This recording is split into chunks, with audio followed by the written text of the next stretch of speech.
7 स्थान शिवलिंग के बताए हैं जहां पर भूल से भी अगर कोई चंदन की उंगलियां लगा देता है।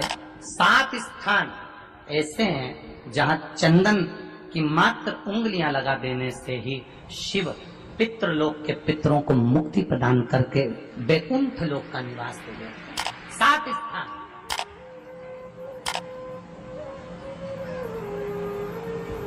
और वो 7 स्थान जो चंदन के बताए गए हैं, पहला भगवान देवाधिदेव महादेव के शिवलिंग पर चंदन का लेपन। समझ लेना जरा बहुत अच्छे से। आपको लगता है स्वप्न में कोई मुर्दे दिख रहे हैं, या कोई जल रहा है, या कोई मर रहा है, या कोई चला गया है, ऐसा भय लगता है। बच्चों को मानी भेजूंगी ऐसा हो जाएगा, पति को मानी भेजूंगी ऐसा हो जाएगा, कोई हमारे कोई गलत तो नहीं कर रहा है, आपको लगता है। 7 स्थान चंदन के बताएं महाराज। पहला शिवलिंग, दूसरा जहां गणेश जी का स्थान है, मालूम है ना सबको? जम के बोलो जरा, मालूम है ना सबको? जहां गणेश जी का स्थान है वहां अलग से गणेश जी बैठे, वहां नहीं। शिवलिंग में जलाधारी के ठीक सामने राइट में गणेश, लेफ्ट में कार्तिकेय, बीच में अशोक सुंदरी।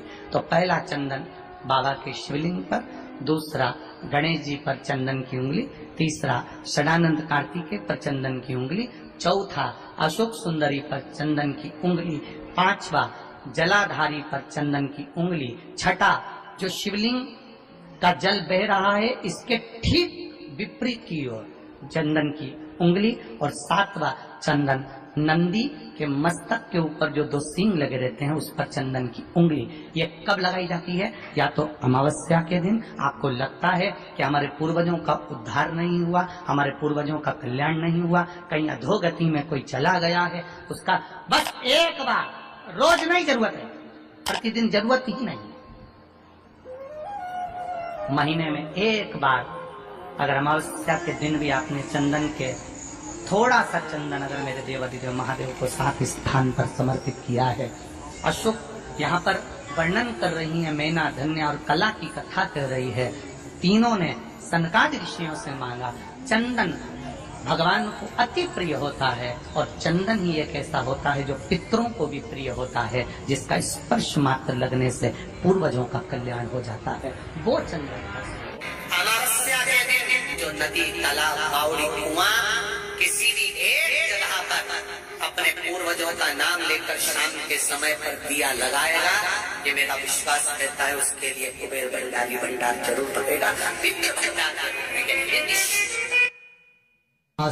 तुलसी की लकड़ी पानी में घुमाकर, लकड़ी नहीं हो तो माला तो होगी ही, जल में भ्रमण कराकर, जल में घुमाकर, तुलसी की लकड़ी को जल में डालकर स्नान जो करता है, मात्र घुमाना है, लकड़ी डालकर नहीं रखना है, घुमाकर अपने पूजन वाले स्थान पर रखना, या पानी में पहले से घुमा लो, उस पानी को ले जाकर डाल दो।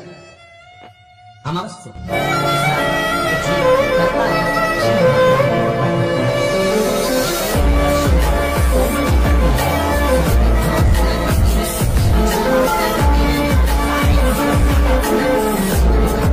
चला जाता। और अच्छे से ध्यान रखिएगा, आप ब्राह्मण को भोजन कराएं ना कराएं, आपने धूप छोड़ी ना छोड़ी वो पता नहीं, गाय को रोटी दी ना दी, स्वान को भोजन दिया ना दिया, कौवे को भोजन दिया ना दिया, चलेगा।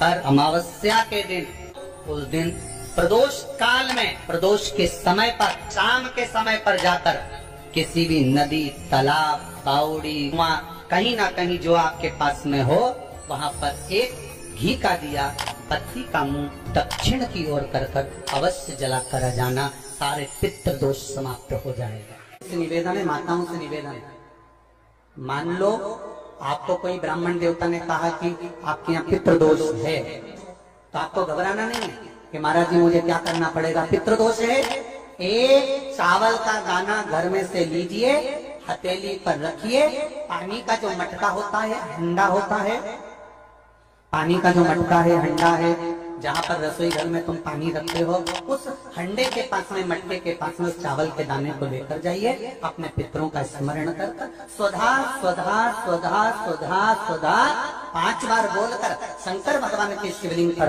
तुम्हारे घर में शिवलिंग हो तो घर में, और अगर मंदिर में शिवलिंग हो तो मंदिर में, उस चावल के दाने को चढ़ा दीजिए। ऐसा भी पितृदोष होगा, समाप्त हो। श्री पार्वती जी की नानी जी का नाम क्या था? स्वधा। क्या नाम था? जम के बोलो जरा।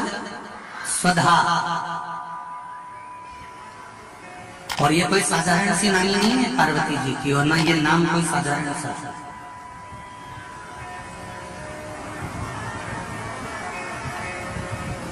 ये वो स्वधा है जो पितरों की धर्म पत्नी है,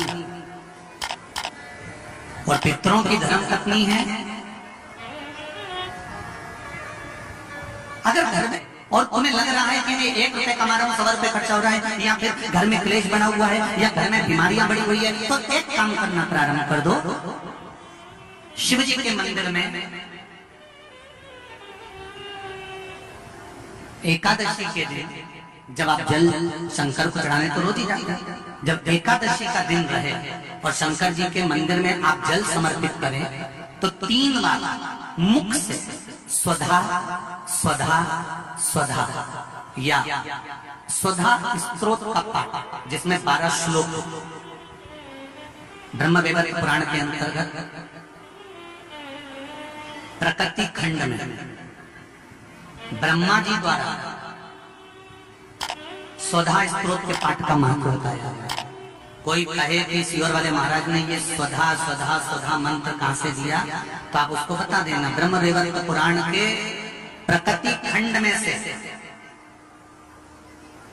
ब्रह्मा जी ने इस स्वधा स्तोत्र पाठ को प्रकट करा था और स्वधा के मूल मंत्र का स्मरण करा। इसमें 12 श्लोक हैं स्वधा स्तोत्र में। अगर स्वधा स्तोत्र नहीं पढ़ सकते तो 3 बार मुख से क्या बोलना है, जम के बोलो जरा। स्वधा स्वधा स्वधा।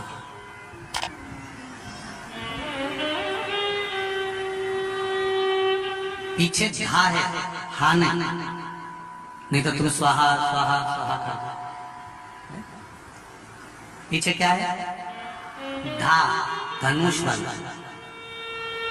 फिर से एक बार बोलिए 3 बार। स्वधा स्वधा स्वधा। और एक बात और ध्यान दीजिएगा,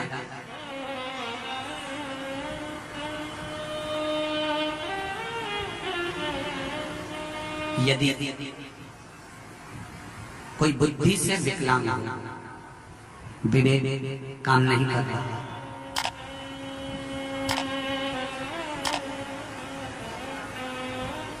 अगर विवेक काम नहीं कर रहा हो, माइंड से कोई कमजोर हो, तो जब स्वधा के नाम से आप शंकर भगवान को जल समर्पित करें,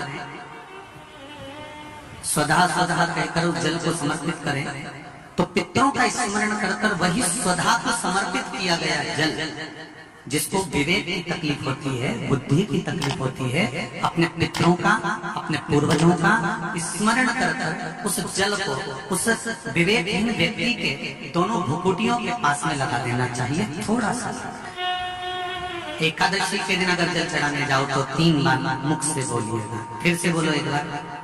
स्वधा स्वधा स्वधा।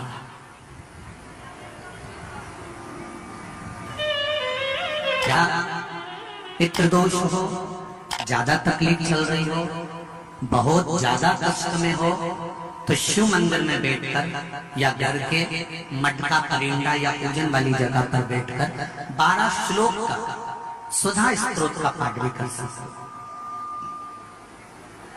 ये पार्वती जी की नानी जी सुधा,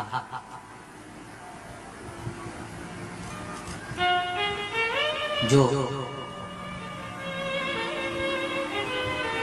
भगवान शिव का अभिषेक करना, पूजन करना, अर्चना करना, मंत्र जाप करना, स्मरण करना, नित्य प्रति शिव पूजन में डूबी रहना, इनका एक ही काम थी। पितरों की पत्नी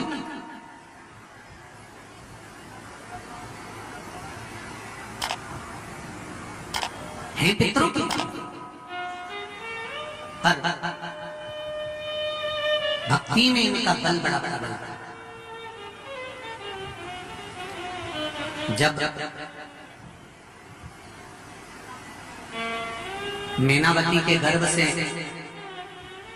गंगा मैया का जब प्रागट्य हुआ था और प्रागट्य होने के बाद में संतान आगे नहीं हुई, तब माता मैनावती ने स्वधा माता से पूछा था कि माँ मेरे गर्भ से और संतान नहीं हो रही। तब स्वधा ने उनको शिव आराधना का भाव बताया था। तब मैनावती के गर्भ से पुत्र हुआ था जिसका नाम मैनाक पर्वत हुआ था।